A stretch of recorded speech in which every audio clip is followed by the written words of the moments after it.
getting into a NASCAR, some of those mid '60s NASCARs versus the Champ cars that you were driving in Indy, what are the differences in mind preparation? Like, do you recall the first time you got into a full Ford Fairlane or whatever what was your first NASCAR drive? Right.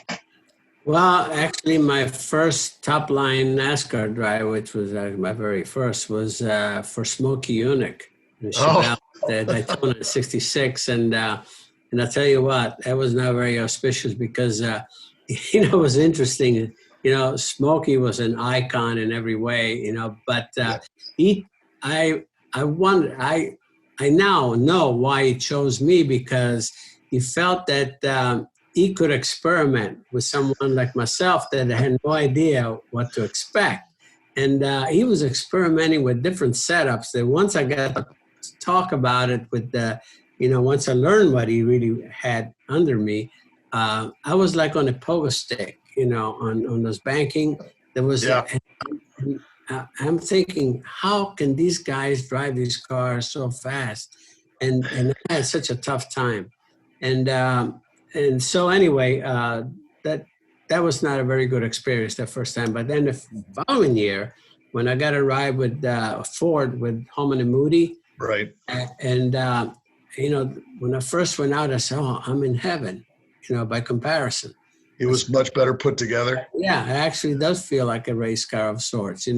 Heavier and lazier and all that, but the feeling was coming back. So I figure, okay, now I get it, But again, the one tendency that we would have as drivers of single-seaters is to overdrive a NASCAR or, that type of equipment because, heavier and so on and so forth. And you reach the limit so much easier, So, and that's one thing you had to learn.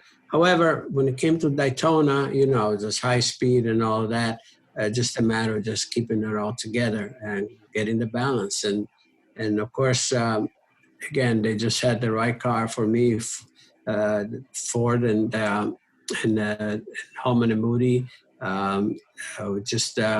J.C. Elder. Actually, he was my crew chief, and he's I think he's going to be inducted into the International Hall of Fame coming up, and so happy to see that. Suitcase Jake, he moved around. He touched many of the top drivers, but I was lucky to have him with me, and of course Ralph Moody also was on my car specifically. So I benefited greatly from all that, and they gave me the piece of equipment that could win, and we won it.